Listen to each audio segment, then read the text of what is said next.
Yaxşı, ixlas nədir? İxlas nədir? İxlas elə bilir ki, əməldən əmələ fərqlənir. Əməldən əmələ, yəni fərqli mənası ola bilər.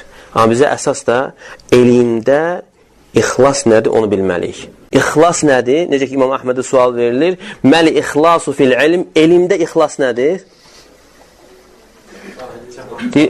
Ən tərfa'l cəhlə an nəfsikə. Yəni, öz üzərindən cəhaləti qaldırmaq. Sonra, əgər niyyətinə əlavə etmək sonra istəsən, onda deyir, başqalarından da cəhaləti qaldırmaq niyyətini əlavə edə bilərsən.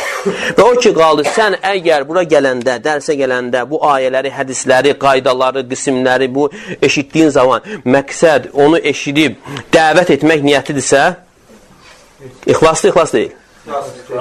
İxlas deyil. Və yaxud da öyrənəm kimsə bağlamaq üçün. Yəni, alimlərə özümü göstərmək üçün. Səfəhlərlə mübahisə etmək üçün. Ona görə İbn Məsud radiyallahu anh gələn rivayətdə deyir ki, elmi alimlərə öyünmək üçün yox.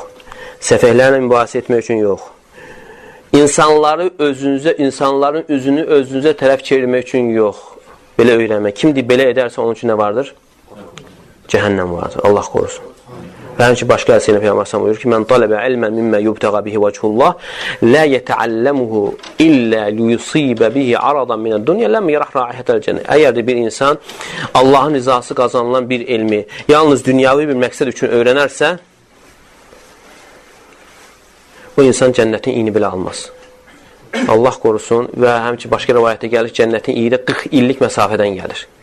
Yəni, bunlar mühümdür, yəni çətindir, ağır məsələdir, amma hər dəfə biz eşitdiyimiz zaman ixlasın fəziləti nə qədər üstündür, ixlası tərk etməyin zərərləri nə qədər dəhşətlidir, hər dəfə elə bir niyyətimi düzəltmək. Evdən çıxmazdan əvvəl mən nə üçün gedirəm?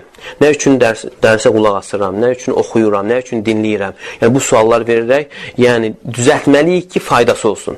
Əgər düzəlməsə, insan nə qədər öyrənsə də, insanın öyrəndiyi elm insanın başına bəla olacaq. Allah qorusun.